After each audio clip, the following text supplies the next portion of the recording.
Hello everyone, मैं नेहरू डावर आपको ई दृष्टि पॉइंट के चैनल पे बहुत बहुत स्वागत करता हूं, अभिनंदन करता हूं। दोस्तों आज देखेंगे अपन जो कंप्यूटर का पार्ट 2 है, मास्टर वीडियो 2 देखेंगे। दोस्तों इसमें जैसे कि मैंने बताया था कि 2 ही वीडियो में आपका सारा का सारा जो कंप्यूटर है वो कवर हो जाएगा। ठीक है दोस्तों, तो यहाँ पे वही इस लेक्चर में पूरा जो आपका कंप्यूटर है पूरा कवर हो जाएगा। ठीक है दोस्तों, इसमें मैं सबसे पहले आपको ओवरव्यू देना चाहूँगा। इसमें देखेंगे कि अपन क्या क्या पढ़ेंगे इसमें इंपॉर्टेंट। ठीक है दोस्तों, सबसे पहले देखेंगे ऑपरेटिंग सिस्टम देखेंगे। दोस्तों जो भी अलग अलग वर्जन आया ऑपरेटिंग सिस्टम के, वो कौन सा वर्जन कौन सी सन में आया। ठीक है दोस्तों, यहाँ से एक क्वेश्चन पूछा जाता है तो ये बताऊंगा। उसके बाद देखेंगे दोस्तों जो फाइल एक्सटेंशन है जितने भी कि फाइल एक्सटेंशन के बारे में देखेंगे। उसके बाद देखेंगे अपन क्या देखेंगे, MS ऑफिस। क्या देखेंगे, MS ऑफिस।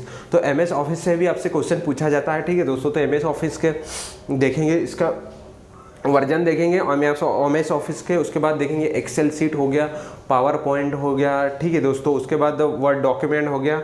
और एक्सेल सीट के अंदर जो भी इंपॉर्टेंट क्वेश्चन है आपसे CBCT और पटवारी में जो पूछे जाएंगे। ठीक है दोस्तों, और अदर एग्जाम में जो पूछे जाते हैं MP PSC वगैरह में, वो भी साथ में डिस्कस करते जाऊंगा। उसके बाद देखेंगे दोस्तों क्या देखेंगे, यहाँ पर देखेंगे शॉर्टकट की देखेंगे, जो MS एक्सेल की जितनी भी शॉर्टकट की है। ठीक है दोस्तों, तो शॉर्टकट की देखेंगे। उसके बाद देखेंगे दोस्तों क्या देखेंगे, उसके बाद देखेंगे क्या देखेंगे, जो फंक्शंस की है, फंक्शंस की के बारे में बताऊंगा मैं। एक एक फंक्शन किसका क्या यूज़ है। ठीक है दोस्तों, कहाँ पर और इसका क्या उपयोग है। ठीक है दोस्तों, बताते जाऊंगा। उसके बाद देखेंगे अपन शॉर्टकट की देखेंगे। बहुत सारी शॉर्टकट की है जो MS ऑफिस के अंदर अलग अलग जो एप्लीकेशन है उसमें यूज़ की जाती है, तो सभी में बताऊँगा। ठीक है दोस्तों, उसके बाद बताऊँगा आपको क्या बताऊँगा। उसके बाद डिस्कस करेंगे दोस्तों अपन क्या देखेंगे, ईमेल के बारे में देखेंगे। ईमेल से क्वेश्चन जैसे PSC और अदर एग्जाम्स में भी पूछा ही जाता है। ठीक है दोस्तों, तो ईमेल के बारे में देखेंगे। उसके बाद कंप्यूटर, जैसे कि अपन कंप्यूटर पढ़ रहे हैं, तो दोस्तों अगर सिक्योरिटी की बात नहीं करें तो फिर क्या। ठीक है दोस्तों, तो अपन क्या करेंगे, सिक्योरिटी के बारे में भी देखेंगे। कौन कौन से वायरस है, इसको वायरस से रोकथाम के लिए कौन कौन से एंटीवायरस यूज़ करते हैं। ठीक है दोस्तों, तो ये सारे का सारा एक पैकेज है आपका इस लेक्चर में। थोड़ा लेक्चर आपका लंबा जाएगा, लेकिन दोस्तों अब सिर्फ अपने कान नाक और आंखें खुली रखिए दोस्तों। आपको 100% यहाँ से आपको बहुत सारी इंपॉर्टेंट नॉलेज मिलेगी। ठीक है दोस्तों, और आपके एग्जाम में 100% आपका क्वेश्चन सही जाएगा। ठीक है दोस्तों, तो अब बने रहिए मेरे साथ। अब करते हैं अपन स्टार्ट अपनी जर्नी। ठीक है दोस्तों, सबसे पहले देखेंगे ऑपरेटिंग सिस्टम देखेंगे दोस्तों, जो विंडोज़ 3 है। ठीक है दोस्तों, ये कब आया था, ये कब आया था, 1990 में। कब आया था दोस्तों, विंडोज़ 3 कब आया था, 1990 में। ठीक है, तो इसका डायरेक्ट सन पूछा जाता है आपसे, तो कब आया था, 1990 में। उसके बाद देखेंगे विंडो 95, कौन सा दोस्तों, विंडो 95, ये कब आया था दोस्तों, 1995 में। कब आया था, 1995 में। उसके बाद देखेंगे आगे 98, विंडो जो 98 है, ये कब आया था दोस्तों, ये 98 में आया था। तो 2003 जो विंडो 3 है, ये कब आया, 1990 में। विंडो 95 है, 1995। फिर विंडोज 98 है, ये कब आया, 98 में। ठीक है दोस्तों, उसके बाद ME है। ठीक है दोस्तों, ME क्या है, ये कब आया था, विंडोज ME कब आया, 2000 में, सन 2000 में। कब आया दोस्तों, विंडोज ME कब आया, सन 2000 में आया। उसके बाद XP कब आया, तो XP कब आया प्यारे दोस्तों, 2004 में। विंडोज XP कब आया, 2004 में। उसके बाद देखेंगे दोस्तों जो विंडोज विस्टा है, विंडोज विस्टा कब आया, 2007 में। कब आया, विंडो विस्टा कब आया, 2007 में। ठीक है, विंडो विस्टा कब आया, 2007 में। और सबसे ज़्यादा जैसे कि यूज़ करते हैं, अभी भी यूज़ हो रहा है। ठीक है दोस्तों, कौन सा है, विंडोज 7। विंडोज 7 जो आया दोस्तों, ये कब आया, 2009 में। कब आया, 2009 में। तो अपने एक एक करके देख रहे हैं। ठीक है दोस्तों, यहाँ पे ध्यान रखना कि विंडोज 7 2007 नहीं लगाना है, कि विंडोज 7 जो है 2007 नहीं लगाना। कब आया, ये 2009 में। उसके बाद विंडो 10 है, विंडो 10 कब आया दोस्तों, ये कब आया, 2015 में। विंडो 10 कब आया, 2015 में। और अभी दोस्तों जो विंडोज़ 11 है, ठीक है दोस्तों, वो भी तैयार हो गया है। ठीक है दोस्तों, वो भी मार्केट में आने ही वाला है। ठीक है दोस्तों, तो विंडोज 10 कब आया है, विंडोज 10 आया 2015 में। तो ये सारे के सारे विंडो यहाँ से आपसे डायरेक्ट क्या पूछा जाता है, सन पूछा जाता है। तो आप जरूर इसको याद रखें। आगे बढ़ते हैं दोस्तों, आगे देखेंगे फाइल एक्सटेंशन। क्या देखेंगे, फाइल एक्सटेंशन। फाइल एक्सटेंशन का मतलब ये होता है दोस्तों, जो एक्सटेंशन है ये क्या बताता है कि फाइल का प्रकार बताता है। क्या बताता है, एक्सटेंशन क्या बताता है, फाइल का प्रकार बताता है। तो यहाँ पे देखेंगे जैसे TXT, इसमें ज़्यादातर क्या रहता है दोस्तों, जो ABCD के 3 अक्षर है, ABCD के 3 अक्षर है, जो स्टार्टिंग के जो 3 है वो यूज करते हैं एक्सटेंशन में। जैसे कि यहाँ पे TXT है, क्या है, TXT है ये। तो ये क्या है, एक फाइल एक्सटेंशन है। किसका है, तो ये किसका है, टेक्स्ट फाइल का। किसका है, टेक्स्ट फाइल का। ठीक है दोस्तों, क्या है टेक्स्ट फाइल का फाइल एक्सटेंशन। उसके बाद आगे देखेंगे कि XLS क्या है, XLS क्या है, XLS ये किसका है, ये एक्सेल सीट का है, ठीक है दोस्तों, MS एक्सेल का है, ठीक है दोस्तों। तो ये क्या है 2007 से पहले इसका यूज होता था। कब होता था 2007 से पहले। लेकिन आगे अगर अभी बात करें जो 2007 का जो MS एक्सेल है, ठीक है दोस्तों, इसमें कौन सा यूज होता है दोस्तों, इसमें XLS और X जोड़ दिया, इसमें क्या कर दिया X जोड़ दिया, ठीक है दोस्तों। तो ये दोनों याद रखना है आपको। उसके बाद देखेंगे दोस्तों जो HTML है, क्या है HTML, ये वेब टेक्स्ट पेज का क्या है एक्सटेंशन है, क्या है वेब टेक्स्ट पेज का क्या है फाइल एक्सटेंशन है। इसका HTML का आपको फुल फॉर्म भी देखना है दोस्तों, इसका फुल फॉर्म जरूर देख के जाइए, अलग अलग एग्जाम में, यहाँ तक कि PSC में भी पूछा जाता है HTML का फुल फॉर्म, ठीक है दोस्तों। उसके बाद देखेंगे PDF, क्या है PDF, तो पोर्टेबल डॉक्यूमेंट फॉर्मेट, क्या है फुल फॉर्म है PDF का, क्या है पोर्टेबल डॉक्यूमेंट फॉर्मेट, ठीक है। तो PDF भी ये क्या है दोस्तों, ये क्या है एक वर्ड डॉक्यूमेंट का क्या है, ये एक एक्सटेंशन है, ठीक है दोस्तों। उसके बाद देखेंगे दोस्तों, क्या देखेंगे कि HLP किसका है, हेल्प फाइल का क्या है फाइल एक्सटेंशन, किसका है हेल्प फाइल का फाइल एक्सटेंशन, ठीक है दोस्तों। उसके बाद देखेंगे DOC, ये वर्ड डॉक्यूमेंट का है, ठीक है दोस्तों। ये PDF का है दोस्तों, PDF का ये जो फाइल फॉर्मेट है, ठीक है दोस्तों, ये PDF का है। फिर PDF का फुल फॉर्म में देख लो, पोर्टेबल डॉक्यूमेंट फॉर्मेट, ठीक है दोस्तों। ये और वर्ड डॉक्यूमेंट का क्या है दोस्तों, DOC, क्या है .doc, ये किसका है वर्ड डॉक्यूमेंट का फाइल फॉर्मेट, ठीक है। उसकी फाइल एक्सटेंशन है, क्या है वर्ड डॉक्यूमेंट का क्या है फाइल एक्सटेंशन, क्या है DOC, ठीक है। उसके बाद देखेंगे दोस्तों जो JPG है, JPG ग्राफिक फाइल का जो एक्सटेंशन है वो क्या है JPG, क्या है दोस्तों .jpg। उसके बाद देखेंगे EXE किसका हो जाएगा, एग्जीक्यूटेबल फाइल का हो जाएगा, ठीक है। EXE किसका हो जाएगा, एग्जीक्यूटेबल फाइल का। उसके बाद देखेंगे मिड हो जाएगा मिडी, ठीक है दोस्तों, किसका मिडी का हो जाएगा। जैसे कि आप सभी जानते हो दोस्तों, मिडी का फुल फॉर्म भी आपसे पूछा जाता, तो मिडी का फुल फॉर्म क्या हो जाएगा, म्यूजिकल इंस्ट्रूमेंट डिजिटल इंटरफेस, क्या हो जाएगा मिडी का फुल फॉर्म भी आपसे पूछा जाता, तो म्यूजिकल इंस्ट्रूमेंट डिजिटल इंटरफेस, ठीक है। तो मिडी का हो जाएगा ये फाइल एक्सटेंशन, क्या हो जाएगा MID, क्या हो जाएगा MID, ठीक है। उसके बाद देखेंगे नेक्स्ट देखेंगे, क्या देखेंगे बिटमैप ग्राफिक्स ये होता है, ठीक है दोस्तों। इसमें क्या हो जाएगा BMP, क्या हो जाएगा BMP, क्या हो जाएगा BMP, किसका बिटमैप का फाइल एक्सटेंशन, ठीक है दोस्तों। ये बिटमैप क्या होता है ग्राफिक्स होता है, ठीक है दोस्तों। तो ये देखा अपन ने। उसके बाद देखेंगे दोस्तों जो एक एक्स्ट्रा पॉइंट है जो आपको याद रखना है कि जो मानव की सुनने की जो आवृत्ति होती है वो क्या होती है दोस्तों, 20 हर्ट्ज से लेकर 20,000 किलो हर्ट्ज तक, 20 हर्ट्ज से लेकर 20,000 किलो हर्ट्ज तक होती है मानव की जो आवृत्ति, सुनने की आवृत्ति होती है, ठीक है दोस्तों। तो ये आपसे PSC में पूछा गया है, ये आपको याद रखना है, ठीक है।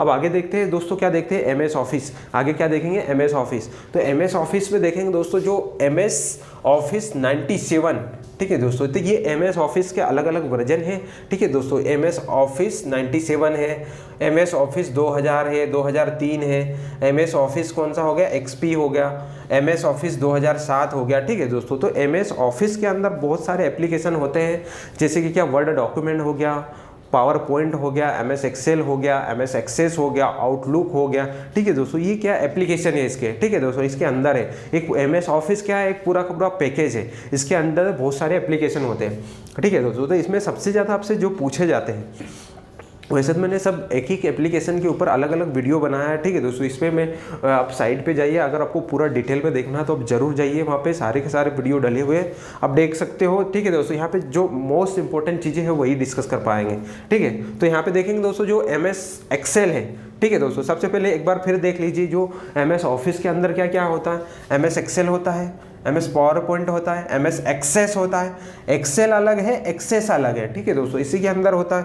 फिर वर्ड डॉक्यूमेंट होता है, ठीक है, MS वर्ड डॉक्यूमेंट होता है। उसके बाद क्या होता है आउटलुक होता है, ये नई चीज़ है, ठीक है दोस्तों। आउटलुक भी यहाँ होता है, इसमें MS ऑफिस का ही क्या है ये पार्ट है, ठीक है दोस्तों। ये क्या है MS ऑफिस का निजी सूचना प्रबंधक है, क्या करता है एक मैनेजमेंट का काम करता है, कौन आउटलुक, ठीक है दोस्तों। ये आपसे एक बार एग्जाम में पूछा गया है, ठीक है दोस्तों कि आउटलुक क्या है, ठीक है दोस्तों। तो क्या है MS ऑफिस का निजी सूचना प्रबंधक है। क्या है? MS ऑफिस का निजी सूचना प्रबंधक है। कौन? आउटलुक। ठीक है दोस्तों, कौन? आउटलुक। तो ये भी आपको याद रखना है। ठीक है दोस्तों, उसके बाद देखेंगे अपन जो MS एक्सेल है,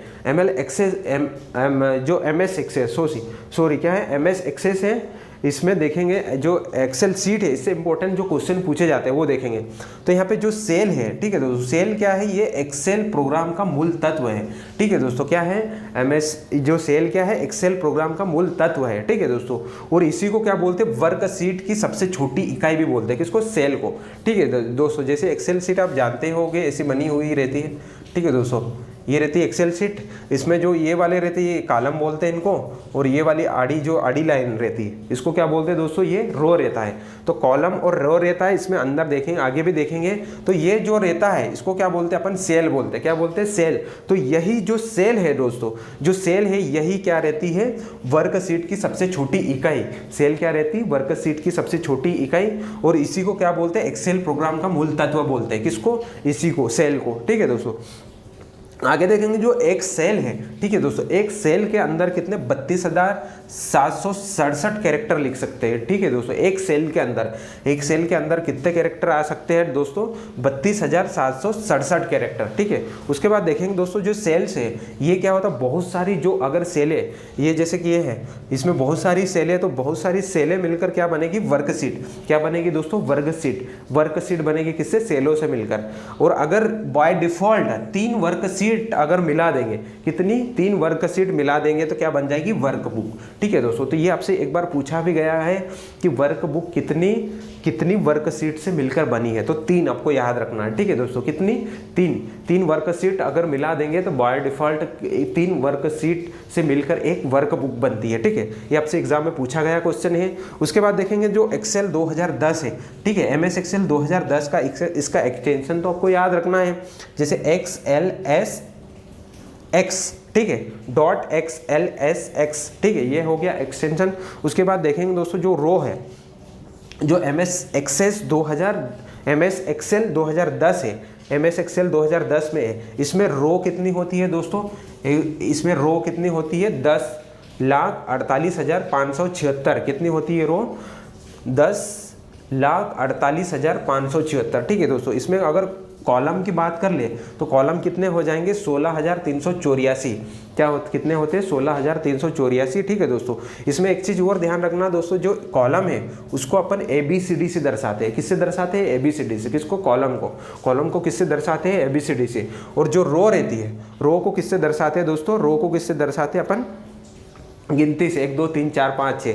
जैसे कि ये कॉलम हो गया तो ये ऐसे ABCD ऐसे जाएगा। ठीक है दोस्तों, तो इसका जो रहता है, ये जो कॉलम है, कॉलम कहाँ से स्टार्ट हो गया? A से लेके जो XFD तक जाता है। कहाँ तक जाता है? A से लेके XFD तक। ये लास्ट वाला भी आपसे पूछा गया है कि जो लास्ट जो कॉलम होगा कौन सा होगा। ठीक है दोस्तों, लास्ट क्या हो जाएगा? XFD। ठीक है दोस्तों, ये लास्ट वाला है। ठीक है, और टोटल कॉलम कितना हो सकता है एक सीट के अंदर? तो कॉलम कितने हो सकते हैं? 16,384। और रो की बात करें तो 10,48,576। ठीक है दोस्तों, और इसी में अगर सेलों की संख्या पूछे, एक सीट में जो सेलों की संख्या कितनी हो सकती है? 17 अरब। कितनी हो सकती है सेलों की संख्या? 17 अरब। ठीक है, तो ये याद रखना। उसके बाद जैसे कि आपको ये दिया है A8, अब आपसे ये पूछा जाएगा कि जो A8 लिखा है इसमें कितने कॉलम है और कितने रो है। तो इसमें जो कॉलम तो कौन सा हो जाएगा? एक क्या हो जाए? कॉलम। मैंने जैसे यहाँ पे बताया था कि ABCD से कॉलम को दर्शाते हैं और गिनती से किसको दर्शाते हैं? रो को। गिनती से किसको दर्शाते हैं? रो को। रो मतलब जो आड़ी रहती है। ठीक है दोस्तों, तो रो क्या हो जाएगी? इसमें रो क्या हो जाएगी? 8। रो क्या हो जाएगी? 8, और कॉलम A हो जाएगा। जैसे कि यहाँ पे C12 लिखा है। ठीक है दोस्तों, इसको कमेंट में कीजिए कि इसमें कौन सा कॉलम है और कौन सा रो है। ठीक है, तो इसको जरूर कीजिए। आगे देखेंगे दोस्तों जो ये हो गया। ठीक है दोस्तों, इसमें आगे देखेंगे, अपन देखेंगे कि जो एक्सेल सीट में, एक्सेल में जो फॉर्मूला का परिणाम होता है, जो एक्सेल सीट होती है जिसमें फॉर्मूला लगा के अपन जो कैलकुलेट करते हैं और जो परिणाम होता है उसको क्या बोलते हैं? Displayed value. क्या बोलते हैं? Displayed value. ठीक है दोस्तों, ये भी आपसे पूछा गया है, डिस्प्लेड वैल्यू बोलते हैं। ठीक है दोस्तों, किसको बोलते हैं? जो फॉर्मूला लगा के अपन पूरी एक्सेल सीट में जो कैलकुलेट करते हैं और जो आंसर आता है उसको क्या बोलते हैं अपन? Displayed value. क्या बोलते हैं? Displayed value. अब देखेंगे आगे दोस्तों, आगे देखेंगे क्या इसके शॉर्टकट की देखेंगे। शॉर्टकट की जैसे कि सबसे पहले तो एक्सेल शीट में अपन क्या क्या कर सकते हैं। एक्सेल शीट के अंदर क्या होता है, एक्सेल के अंदर सम कर सकते हैं अपन, मतलब जोड़ सकते हैं। उसके बाद क्या कर सकते हैं, एवरेज औसत निकाल सकते हैं। उसके बाद काउंट कर सकते हैं, यहाँ पे गुणा कर सकते हैं, मल्टीपल प्रोडक्ट कर सकते हैं। ठीक है दोस्तों, प्रोडक्ट हो सकता है, डिवाइड हो सकता है यहाँ पे। उसके बाद मैक्सिमम हो सकता है, मिनिमम निकाल सकते हैं, मैक्सिमम निकाल सकते हैं। उसके बाद लॉजिकल फंक्शन, ये सारे के सारे ऑप्शन अपन एक्सेल शीट के अंदर कर सकते हैं। ठीक है दोस्तों, किसमें, एक्सेल के अंदर सम कर सकते हैं, एवरेज कर सकते हैं, count, multiple, product, divide, maximum, minimum और लॉजिकल फंक्शन। दोस्तों आपसे एग्जाम में यह पूछा गया था कि क्या एक्सेल शीट में अपन सब्सट्रैक्शन कर सकते हैं, क्या घटाव कर सकते हैं? नहीं दोस्तों, ये जरूर आप याद रखना कि एक्सेल शीट के अंदर क्या सब्सट्रैक्शन नहीं होता, घटाव नहीं होता है, और यही क्वेश्चन आपसे पूछा गया है। ठीक है, तो ये चीज़ आप ध्यान रखना, आपके एक्सेल के अंदर क्या क्या कर सकते हैं, sum, average, count, multiple, product, divide, maximum, minimum, logical function, लेकिन घटाव नहीं होता है। ठीक है, तो ये जरूर बात ध्यान रखिए। अब देखेंगे शॉर्टकट की है जो कंट्रोल प्लस आर है। क्या है, कंट्रोल प्लस आर। तो कंट्रोल प्लस आर से क्या होगा दोस्तों, क्या होगा, सेल के दाएं और सेल के दाएं में क्या, डाटा को डालना। ठीक है, तो दोस्तों दायां बायां आपको सिखा देता हूँ। ठीक है दोस्तों, दायां बायां कैसे याद रखेंगे, देखो जैसे इसे बनाइए। ठीक है दोस्तों, तो ये क्या हो गया दोस्तों, ये क्या हो गया, डी बन रहा है। देखो ये डी बन रहा है, तो ये क्या हो जाएगा, दायां, ये क्या हो जाएगा, दायां, और ये बी बन रहा है, तो ये क्या हो जाएगा, बायां। आप कभी नहीं भूलोगे। ठीक है दोस्तों, तो दायां बायां याद रह जाएगा। ठीक है दोस्तों, ये डी बन रहा है, ठीक है, यूं बन रहा है डी, ये बी बन रहा है। ठीक है दोस्तों, तो दायां बायां, तो जो राइट में अगर आपको जाना हो, क्या किधर राइट में जाना हो, तो राइट में अगर आपको डेटा डालना हो तो कंट्रोल प्लस आर, अगर इसी को अगर राइट लेफ्ट में जाना है तो कंट्रोल प्लस क्या हो जाएगा, एल। ठीक है दोस्तों, दाया बाया हो गया। उसके बाद कंट्रोल प्लस जी है, विशेष सेल में जाने के लिए क्या करेंगे, कंट्रोल प्लस जी का क्या यूज है, विशेष पेज पर जाने के लिए। ठीक है, विशेष सेल में, सॉरी क्या, विशेष सेल में जाने के लिए। ये एक्सेल सीट के जो शॉर्टकट की है उसके देख रहे हैं। ठीक है दोस्तों, उसके बाद देखेंगे control plus space bar. Control plus space bar का क्या मतलब है, इसमें वर्तमान सेल में पूरे कॉलम को सिलेक्ट करना। कि मान लो जैसे कि ये कॉलम है, ये पूरा का पूरा कॉलम आपको सिलेक्ट करना है, तो क्या करना पड़ेगा दोस्तों, control plus space bar. Control plus space bar से जो पूरा का पूरा कॉलम है वो सिलेक्ट हो जाएगा। ठीक है दोस्तों, अगर आप चाहते हो कि पूरा की पूरी रो सिलेक्ट हो, क्या हो जाएगी, पूरी पूरी ये जो रो है रो सिलेक्ट हो, तो फिर क्या करना पड़ेगा, shift plus space bar. Column select करना है तो क्या करेंगे, कंट्रोल प्लस स्पेस बार। अगर आपको रो सिलेक्ट करना है तो क्या हो जाएगा, शिफ्ट प्लस स्पेस बार। ठीक है, अब दोस्तों एक चीज और याद रखना, ये जो अगर फॉर्मूला अपन यूज करते हैं किसमें, एक्सेल शीट में, तो सबसे पहले बराबर आता है। ठीक है दोस्तों, ये भी आपसे एग्जाम में क्वेश्चन पूछा गया है, क्या आता है, बराबर आता है। ठीक है, फॉर्मूले के आरंभ में क्या आता है, बराबर, तो ये भी याद रखना। उसके बाद देखेंगे alt plus enter. Alt plus enter से क्या होगा, सेल में एक नई लाइन डालना। सेल में अगर जैसे कि ये सेल है, ठीक है, इसमें एक और लाइन डालना चाहते हो तो इसके लिए क्या हो जाएगा, अल्ट प्लस इंटर।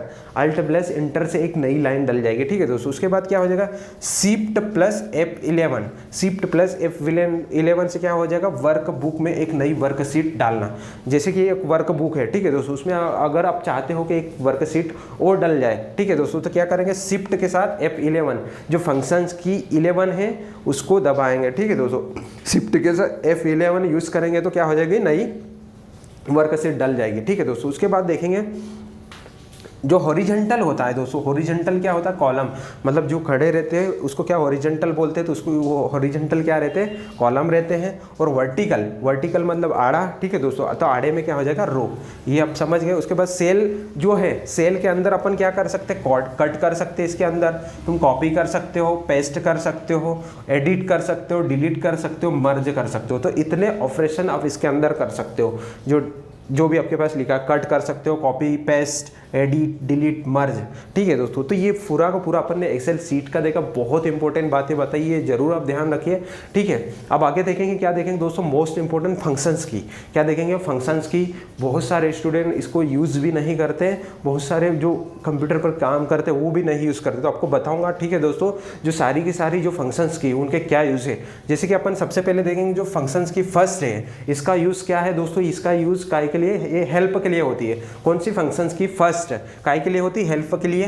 वो जो फंक्शंस की 2 है, F2 है, ठीक है दोस्तों, इसका काय के लिए यूज करते हैं, रीनेम के लिए। काय के लिए यूज करते हैं, रीनेम के लिए। उसके बाद अगर मैं कंट्रोल प्लस F2 यूज करूंगा। क्या करूंगा, अगर कंट्रोल लगा दिया, सिंगल F2 लगा दिया तो क्या हो जाएगा, रीनेम के लिए है, ठीक है दोस्तों। अगर कंट्रोल प्लस F2 तो ये क्या हो जाएगा, प्रिंट प्रीव्यू। प्रिंट प्रीव्यू मतलब क्या हो गया दोस्तों, जैसे कि अगर आप डॉक्यूमेंट प्रिंट करना चाहते हो तो उसके पहले अगर आप देखो प्रिंट के बाद मेरा पेज कैसा आएगा, ठीक है, तो उसके लिए कंट्रोल प्लस F2 का यूज़ करेंगे, ठीक है दोस्तों। रीनेम के लिए क्या हो गया, F2 सिंपल। उसके बाद देखेंगे F3, जो फंक्शंस की F3 है, इसका यूज़ क्या है दोस्तों, इसका क्या है कि फाइल और फोल्डर को सर्च करने के लिए। F3 का यूज़ क्या है, फाइल या फोल्डर को क्या करने के, सर्च करने के लिए। लेकिन इसमें भी अगर शिफ्ट के साथ F3 यूज़ करूँगा, क्या करूँगा, शिफ्ट के साथ F3 यूज़ कर लूँगा तो क्या हो जाएगा दोस्तों, यहाँ पे लेटर को बदलना कि कैपिटल से स्मॉल और स्मॉल से कैपिटल हो जाएगा, ठीक है दोस्तों। लेकिन किसको यूज़ करेंगे, कंट्रोल नहीं है यहाँ पर, क्या है, शिफ्ट है। शिफ्ट प्लस F3 का यूज़ करेंगे तो क्या हो जाएगा, लेटर बदल जाएगा कि अगर कैपिटल है तो स्मॉल हो जाएगा, स्मॉल है तो कैपिटल, ठीक है। उसके बाद देखेंगे नेक्स्ट देखेंगे F4, जो F4 फंक्शंस की है, ये काय के लिए होगा, सक्रिय सूची प्रदर्शित करना। क्या करेगी, सक्रिय सूची प्रदर्शित करना, एक यूज तो ये हो गया, ठीक है दोस्तों मैं बता रहा हूँ पूरे ध्यान से सुनिए, आपको ये चीज़ें कहीं नहीं मिलेगी, आप बुक में भी पढ़ोगे तो बहुत मुश्किल से मिलेगी, ठीक है दोस्तों। तो पूरी बहुत इंपॉर्टेंट चीज़ें मैं बता रहा हूँ और आपको यहाँ पे कंपेयर करते हुए बता रहा हूँ, ठीक है दोस्तों। तो जो F4 सक्रिय सूची को प्रदर्शित करती है। दूसरी चीज़ जो F4 जो है फंक्शंस की, इसका दूसरा यूज़ क्या है दोस्तों, अल्ट प्लस F4 अगर यूज़ करेंगे अपन तो क्या हो जाएगा, सक्रिय जो विंडो है वो बंद हो, जो प्रोग्राम बंद हो जाता है, ठीक है दोस्तों। जैसे कि हम क्या शट डाउन करने से पहले अब इसका यूज़ करते हैं बहुत सारे, तो अल्ट प्लस F4 का यूज क्या हो, सक्रिय जो विंडो है उसको क्लोज करने के लिए, ठीक है। उसके बाद एक और है दोस्तों, यहाँ पे एक चीज़ ये भी याद रखना कि कंट्रोल प्लस W ये करेंगे तो डॉक्यूमेंट बंद होगा। क्या होगा, डॉक्यूमेंट जो भी खुला वो बंद हो जाएगा। कंट्रोल प्लस W और साथ अगर आप ये भी साथ में या तो ये या फिर ये भी यूज कर सकते हो, अल्ट प्लस F4, ठीक है। उसके बाद देखेंगे F5 बहुत इंपॉर्टेंट है दोस्तों। क्या करने के लिए, रिफ्रेश करने के लिए। जैसे अपन कंप्यूटर स्टार्ट करते हैं, कंप्यूटर स्टार्ट करने के बाद रिफ्रेश करने के लिए अपन किसका, फंक्शंस की 5 का यूज़ करते हैं, ठीक है दोस्तों, ये सभी जानते हो। और वर्ड में इसका उपयोग जो वर्ड डॉक्यूमेंट है उसमें फाइंड करने के लिए भी यूज़ होता है। किसका, F5 का, काय के लिए, फाइंड करने के लिए। कोई भी चीज़ फाइंड करने के लिए भी यूज़ करता है, किसमें, वर्ड डॉक्यूमेंट में, किसका, F5 की का, ठीक है। तो ये दोनों यूज़ हो गया। फिर मोस्ट इंपॉर्टेंट है जो बार बार आपसे पूछी जाती है फंक्शंस की, F7, इसमें स्पेलिंग और ग्रामर की जाँच के लिए, ठीक है दोस्तों। स्पेलिंग मिस्टेक्स और ग्रामर मिस्टेक्स के लिए यूज़ करते हैं किसका, F7 जो की है इसका यूज़ करते हैं। उसके बाद देखेंगे जो F10 है, इसमें मेन्यू बार प्रदर्शित करना, ठीक है दोस्तों। क्या मेन्यू बार प्रदर्शित करती कौन, F10। उसके बाद देखेंगे आगे क्या देखेंगे, F11, ये फुल स्क्रीन को बड़ी करने के लिए, ठीक है दोस्तों। फुल स्क्रीन के लिए किसका यूज़ करेंगे, F11 का। उसके बाद देखेंगे नेक्स्ट जो है F12 है। F12 का यूज़ काई के लिए करते हैं, सेव एज डायलॉग बॉक्स को ओपन करने के लिए। सेव एज डायलॉग जो बॉक्स है उसको ओपन करने के लिए F12 का यूज़ करते हैं। एक बार फिर से बताता हूँ, बहुत इंपॉर्टेंट है दोस्तों। F1 का यूज़ क्या हो गया, हेल्प के लिए। F2 का रीनेम के लिए हो गया। अगर F2 का यूज़ कंट्रोल के साथ में F2 यूज़ करूँगा तो प्रिंट प्रीव्यू हो जाएगा। F3 का क्या हो जाएगा, फाइल या फोल्डर को क्या सर्च करने के लिए। या फिर शिफ्ट के साथ F3 यूज़ करूँगा तो कैपिटल को स्मॉल और स्मॉल को कैपिटल करता है, ठीक है दोस्तों। उसके बाद अगर F4 की बात करें, सक्रिय सूची प्रदर्शित करता है। और अल्ट प्लस F4 यूज़ करूँगा तो ये प्रोग्राम जो डॉक्यूमेंट खुला है उसको क्या करेगा, क्लोज करेगा। या फिर इसी की जगह पे मैं क्या यूज़ कर सकता हूँ, कंट्रोल प्लस W भी यूज़ कर सकता हूँ, ठीक है। उसके बाद देखेंगे F5 का, एक तो रिफ्रेश के लिए यूज़ करते हैं F5 का, और वर्ड डॉक्यूमेंट में क्या करते हैं, किसी चीज़ को फाइंड करने के लिए भी F5 का यूज़ करते हैं। उसके बाद देखा था जो F7 है, ये क्या होती है, स्पेलिंग मिस्टेक और ग्रामर मिस्टेक के लिए यूज़ होती है, ठीक है, जांच करने के लिए। उसके बाद F10 हो गया। F10 क्या होती है, मेन्यू बार प्रदर्शित करती है। उसके बाद F11 है जो क्या करती है, स्क्रीन को लार्ज करती है, बड़ा फुल स्क्रीन करती है। उसके बाद F12 देखा था, F12 का क्या यूज़ है, save as dialog box open करने के लिए। तो ये सारी की सारी फंक्शंस की देख ली, ठीक है दोस्तों। अब देखेंगे नेक्स्ट देखेंगे जो इम्पोर्टेंट शॉर्टकट की है वो बताऊंगा। जैसे कि कंट्रोल प्लस स्केप, इसका उपयोग क्या करते हैं, स्टार्ट मेन्यू ओपन करने के लिए। इसके लिए यूज़ करते हैं control plus escape. Control plus escape का यूज़ क्या होता है दोस्तों, यहाँ पे स्टार्ट मेन्यू ओपन करने के लिए। काय के लिए होता है, स्टार्ट मेन्यू ओपन करने के लिए। उसके बाद देखेंगे क्या देखेंगे कि कंट्रोल शिफ्ट प्लस स्केप, ये बहुत इंपॉर्टेंट है दोस्तों। ये क्या करेगी, विंडोज टास्क बार खोलेगी। क्या खोलेगी, विंडोज टास्क बार। किससे? कंट्रोल शिफ्ट और स्केप, 3 बटन साथ में आपको दबाने पर। कंट्रोल शिफ्ट और स्केप से क्या होगा? Windows task bar, task manager sorry क्या हो जाएगा? विंडोज टास्क मैनेजर क्या होगा? ओपन होगा इससे, ठीक है। किससे? कंट्रोल शिफ्ट और स्केप, बहुत इंपॉर्टेंट शॉर्टकट की है, ठीक है दोस्तों। उसके बाद देखेंगे दोस्तों कंट्रोल+X, जैसे कि आप सभी जानते हो इसका उपयोग कट के लिए होता है। कंट्रोल+Z का क्या आई के लिए यूज होता है? अंडू के लिए होता है। फिर कंट्रोल+W का मैंने बता ही दिया, डॉक्यूमेंट को क्या बंद करने के लिए यूज होता है। उसके बाद सेव पता है आपको, न्यू पता है, ओ पता है, ठीक है दोस्तों।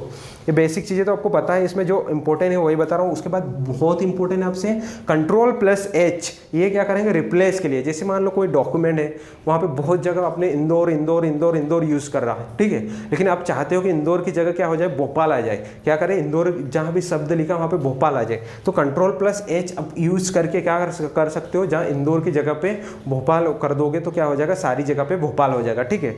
तो क्या के लिए यूज़ होता है कंट्रोल+H का? रिप्लेस के लिए। काय के लिए यूज होता है? रिप्लेस के लिए। कंट्रोल+L का क्या हो जाएगा? लेफ्ट अलाइन, लेफ्ट की साइड अलाइन करने के लिए। कंट्रोल+R का हो जाएगा राइट अलाइन करने के लिए, ठीक है दोस्तों। उसके बाद कंट्रोल+J का क्या हो जाएगा? जस्टिफाई, मतलब दोनों तरफ से उसको जस्टिफाई करना, ठीक है दोस्तों। उसके बाद हो जाएगा क्या हो जाएगा? कंट्रोल+E हो जाएगा सेंटर, मतलब बीच में लाने के लिए। क्या हो जाएगा? बीच में लाने के लिए। किसका? कंट्रोल+E। तो ये चारों की चारों जो शॉर्टकट ये बहुत इंपॉर्टेंट है। कंट्रोल+H का एक बार फिर से देख लीजिए, काय के लिए है? रिप्लेस के लिए। कंट्रोल+R का क्या हो जाएगा? राइट अलाइन करने के लिए। L का हो जाएगा लेफ्ट। उसके बाद जस्टिफाई के लिए कंट्रोल+J। उसके बाद कंट्रोल+E हो जाएगा सेंटर के लिए, ठीक है दोस्तों। तो ये सारी की सारी इंपॉर्टेंट शॉर्टकट की देखिए। अब देखेंगे दोस्तों, क्या देखेंगे? बहुत इंपॉर्टेंट है अपनी क्या? ईमेल। क्या है दोस्तों?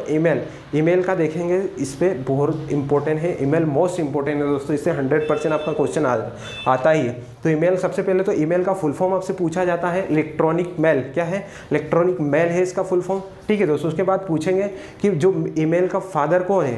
ये फादर ऑफ ईमेल तो रे टॉमलिशन। क्या नाम है? रे टॉमलिशन। कब इन्होंने बनाया था?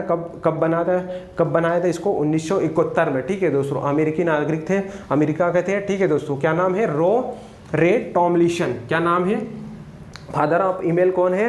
रे टॉमलिशन, ठीक है दोस्तों। उसके बाद आपसे ये पूछा जाता है, इसमें जो प्रोटोकॉल 2 होता है कि अगर ईमेल भेजने के लिए प्रोटोकॉल कौन सा यूज़ होता है और रिसीव करने के लिए कौन सा प्रोटोकॉल होता है। तो भेजने के लिए अपन SMTP का यूज़ करते हैं, ठीक है दोस्तों।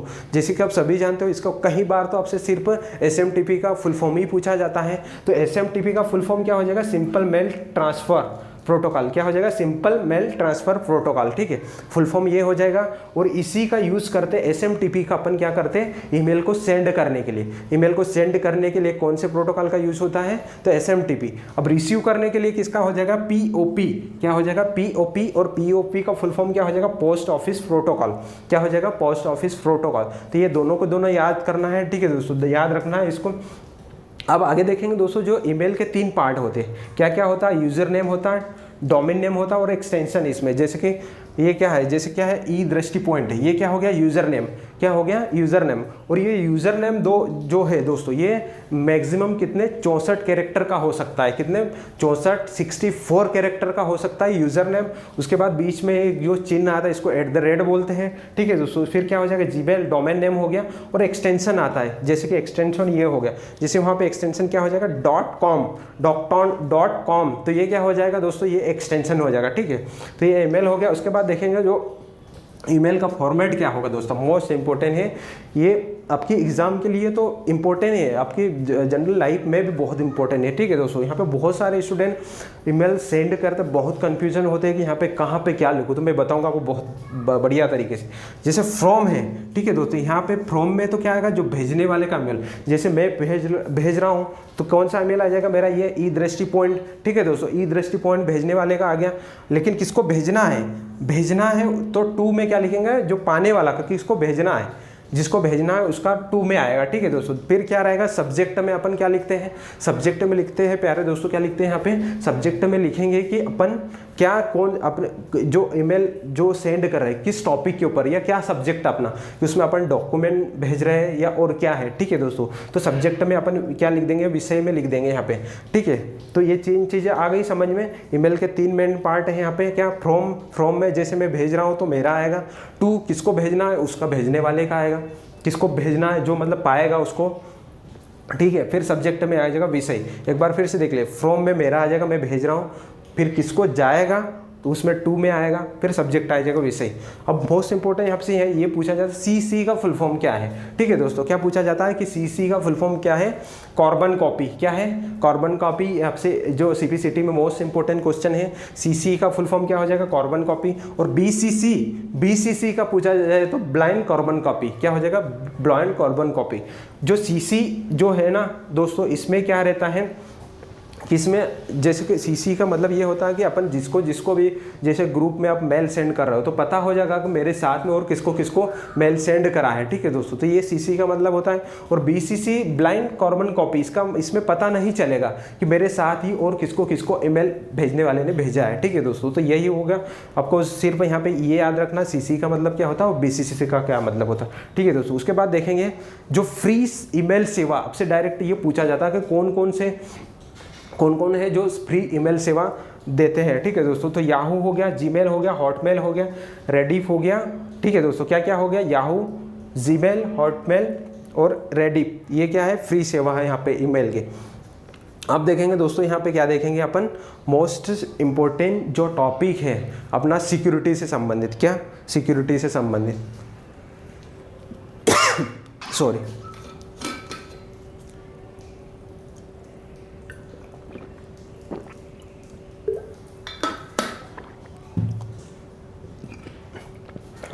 सिक्योरिटी से संबंधित दोस्तों, सिक्योरिटी में देखो सबसे पहले तो बेसिक चीज़ मैं बताना चाहूँगा दोस्तों, आपके आईडी पासवर्ड बहुत सिक्योर होना चाहिए, इसको शेयर नहीं करना चाहिए, ठीक है दोस्तों।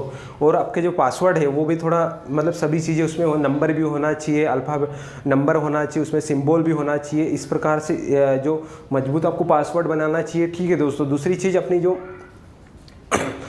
जो पर्सनल जो जानकारी है वो नहीं किसी को भी सेंड करना चाहिए, ठीक है दोस्तों। तो सिक्योरिटी में मैं बताना चाहूँगा, सबसे पहले देखेंगे इसमें क्या रहता है, एक फायरवॉल रहता है और प्रॉक्सी सर्वर, क्या क्या, फायरवॉल और प्रॉक्सी सर्वर। दोस्तों ये क्वेश्चन यहाँ से ये पूछा जाता है, फायरवॉल और प्रॉक्सी सर्वर ये क्या है, हार्डवेयर भी है और सॉफ्टवेयर भी है, क्या है, हार्डवेयर भी है और सॉफ्टवेयर भी है। ये चीज़ आपको याद रखना है जो आपसे एग्जाम में पूछा जाता है। उसके बाद देखेंगे दोस्तों ये जो प्रॉक्सी सर्वर, ये सर्वर का उपयोग जो सर्वर और उपयोग करता है, ठीक है दोस्तों, सर्वर और उपयोग करता है उसके बीच क्या करता है, ये फिल्टर का काम करता है, कौन, प्रॉक्सी सर्वर, ठीक है दोस्तों। ये क्या करता है, जो अनऑथोराइज्ड जो भी साइन इन करते हैं तो उनके लिए उससे क्या करता है, सुरक्षा प्रदान करता है, कौन, प्रॉक्सी सर्वर, ठीक है दोस्तों। इसमें देखेंगे अपन, सबसे पहले देखेंगे यहाँ पे स्पैम क्या होता है, क्या देखेंगे दोस्तों, स्पैम क्या होता है। यहाँ से पीएससी में बहुत बार यहाँ से क्वेश्चन पूछा जाता है, ठीक है, और सीपीसीटी और पटवारी के लिए तो इम्पोर्टेंट ही है ही, ठीक है। तो स्पैम का मतलब क्या हो जाए, अवांछनीय ईमेल भेजना। स्पैम का मतलब क्या होता है, अवांछनीय ईमेल भेजना। जैसे कि आपके ईमेल में अगर आप देखोगे तो डेली के बहुत सारे ईमेल आते हैं, तो क्या अवांछनीय है, ठीक है दोस्तों। यही वाले इनको ही क्या बोलते हैं, आपको इन्हीं को क्या बोलते हैं, स्पैम बोलते हैं, क्या बोलते हैं, स्पैम। उसके बाद देखेंगे वॉर्म क्या होता है, सेल्फ कॉपी। जो वॉर्म होता है क्या करता है दोस्तों, सेल्फ कॉपी, वैसी की वैसी कॉपी क्या बना लेता है। और ये क्या करता है, इस प्रकार से क्या कर रहे हैं सिस्टम में, ये क्या करता है, वॉर्म क्या करता है, सेल्फ कॉपी बनाता है और जो खाली स्पेस है आपके कंप्यूटर में, जो भी खाली स्पेस है उसको क्या कर देता है, फुल कर देता है, ठीक है दोस्तों। क्या कर देता है, फुल कर देता है, कौन, वॉर्म, ठीक है। उसके बाद मालवेयर क्या होता है दोस्तों, ये सिस्टम में घुसकर क्या प्रोग्राम के साथ छेड़छाड़ी करता है।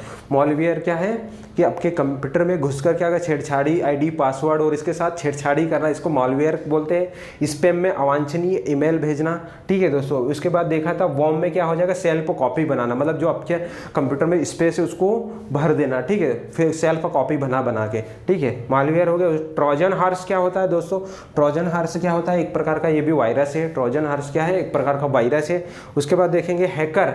हैकर क्या होता है दोस्तों, ये सर्वर से के साथ क्या करता है, हैकर क्या करता है, छेड़छाड़ी करता है। जो हैक करने वाला रहता है उसको ही हैकर बोलते हैं, ठीक है दोस्तों, कि आपके आईडी पासवर्ड को आपको बिना बताए आपसे लेना या चुराना, उसको ही क्या बोलते हैं, जो ये जो प्रक्रिया कर रहा है इसको क्या बोलते हैं, हैकर बोलते हैं, ठीक है दोस्तों। उसके बाद देखेंगे कि सॉफ्टवेयर में कमियों का पता लगाने, हाँ जो हैकर है ना दोस्तों, ये हैकर जो है ना ये भी कई प्रकार के होते हैं। जैसे वाइट हैकर क्या होता है कि ये क्या करता है, आपका जो सर्वर है या आपका जो सर्वर है उसमें क्या कमी है तो ये पता लगाता है, उसको क्या बोलते हैं दोस्तों, वाइट हैकर। क्या बोलते हैं उसको, वाइट हैकर। क्या कि आपके सर्वर में क्या कमी है इसका पता लगाने वाले को वाइट हैकर बोलते हैं। उसके बाद अगर उस कमियों को क्या करें, उस जो कमियां आई है आपके सर्वर में उसको ठीक करने वाला क्या बोलता है, उसको क्या बोलते हैं, ब्लू हैकर। क्या बोलते हैं, blue hat hacker. White hat hacker हो गया कौन, जो आपके सर्वर में कमी का पता लगाने वाले को वाइट हैट हैकर बोलते हैं। ब्लू हैट हैकर कौन होता है दोस्तों, जो आपके जो सर्वर में जो कमी है उसको सही करने वाला, ठीक करने वाला, वो क्या हो जाएगा, ब्लू हैट हैकर। उसके बाद क्या हो गया दोस्तों, जो अवैध पद्धति के लिए उपयोग, जो आपके आईडी पासवर्ड चुराने के लिए जो यूज़ होता है, ठीक है दोस्तों, उसको क्या बोलते हैं, ब्लैक हैट हैकर। क्या बोलते हैं, ब्लैक हैट हैकर। और इसी को क्या बोलते हैं, क्रैकर भी बोलते हैं। क्या बोलते हैं, क्रैकर, ठीक है दोस्तों। क्रैकर का मतलब क्या होता है कि अभी आपकी आईडी पासवर्ड चुराना, ठीक है दोस्तों, या फिर आपके जो सर्वर है उसमें सेंध लगा के आपकी जानकारी प्राप्त करना, इसको क्या बोलते हैं, क्रैकर, ठीक है दोस्तों। तो ये हो गया आपका वाइट हैट हैकर। एक बार फिर देख लीजिए, वाइट हैट हैकर क्या करता है कि आपके सर्वर में क्या कमी है इसका पता लगाने वाले को वाइट हैट हैकर बोलते हैं। ब्लू हैट हैकर क्या होता है दोस्तों, कि जो आपके सर्वर में कमी है उसको ठीक करने वाला हो गया ब्लू हैट हैकर। उसके बाद देखा ब्लैक हैट हैकर क्या हो गया दोस्तों, ये क्या करता है कि आपके आईडी पासवर्ड चुराना, ठीक है, आपके आईडी पासवर्ड को क्या करना, चुराने वाला ही क्या बोला जाता है, उसको क्या बोला जाता है, ब्लैक हैट हैकर। और ब्लैक हैट हैकर ही क्रैकर कहलाता है। उसके बाद देखेंगे दोस्तों जो फिशिंग क्या होती है। फिशिंग क्या होती है, यूज़र नेम पासवर्ड प्राप्त करने का प्रयास करना। क्या करना, फिशिंग में क्या होता है, आपका यूज़र नेम और पासवर्ड को चुराने का जो प्रयास करता है उसको फिशिंग बोलते हैं। स्निफिंग क्या होता है, डेटा को गनते हैं, जैसे कि आप डेटा कहीं भी एक कंप्यूटर से दूसरे कंप्यूटर पर सेंड कर रहे हो, लेकिन आपका जो डेटा है बीच में ही आपसे बीच में वहाँ जाने से पहले आपसे चुरा लिया जाता है आपका डेटा, तो उसको स्निफिंग बोलते हैं। क्या बोलते हैं दोस्तों, स्निफिंग। तो ये सारी की सारी हो गया, स्पैम हो गया, वॉर्म हो गया, मॉलवेयर, ट्रोजन हॉर्स हो गया। फिर हैकर अपन ने सारे देखे। हैकर में कौन कौन से देख लिए, ब्लू देख लिए, वाइट देख लिए, ब्लैक देख लिए। उसके बाद देखेंगे एंटीवायरस। क्या देखेंगे, एंटीवायरस। एंटीवायरस क्या है दोस्तों, एंटीवायरस में कौन कौन है, नॉर्टन हो गया, एवीजी हो गया, फिर बिट डिफेंडर हो गया, MCAFE हो गया, उसके बाद हो गया केस्पर स्काई हो गया, उसके बाद हो गया दोस्तों क्या हो गया, एवेस्टा। तो ये सारे के सारे क्या हो गया, एंटीवायरस कौन, Norton, AVG, bit defender, MCAFE हो गया, उसके बाद केस्पर स्काई और एवीएस्ट, ठीक है दोस्तों। तो ये सारे के सारे हो गए क्या, एंटीवायरस। उसके बाद देखेंगे दोस्तों जो आपका इंफॉर्मेशन टेक्नोलॉजी एक्ट है इंडिया के अंदर, वो कौन सा है, 2000। इसका सन ही आपको याद रखना इतना है, इंफॉर्मेशन टेक्नोलॉजी एक्ट कौन सा है, 2000, सन 2000। तो आपको ये 2000 याद रखना, ठीक है दोस्तों। उसके बाद देखेंगे टॉपोलॉजी में दोस्तों मैंने पूरा वीडियो बनाया, लेकिन इसमें सबसे बेस्ट जो टॉपोलॉजी होती है वो कौन सी होती है, मैश टॉपोलॉजी होती है, ठीक है दोस्तों। स्टार आपको पता है, बाकी सब पता है आपको, सिर्फ सबसे अच्छी कौन सी होती है, तो कौन सी होती है, मैश टोपोलॉजी। और बस टोपोलॉजी का उपयोग अपन कहाँ पर करते हैं दोस्तों, जो अपनी ऑफिस वगैरह होती है वहाँ पर क्या यूज़ करते हैं, बस टोपोलॉजी, ठीक है दोस्तों। तो आई होप आपको पूरा का पूरा बहुत ही आपके लिए आपको यहाँ पे बहुत सारी इंपॉर्टेंट जानकारी मिली होगी, ठीक है दोस्तों। तो इसको आप ये रिवीजन के हिसाब से आपके लिए बेस्ट है, ठीक है दोस्तों। एग्जाम से पहले इसको 2 से 3 बार जरूर स्पीड में देख के जाइए, ठीक है दोस्तों। मिलते हैं नेक्स्ट लेक्चर में, धन्यवाद, जय हिंद।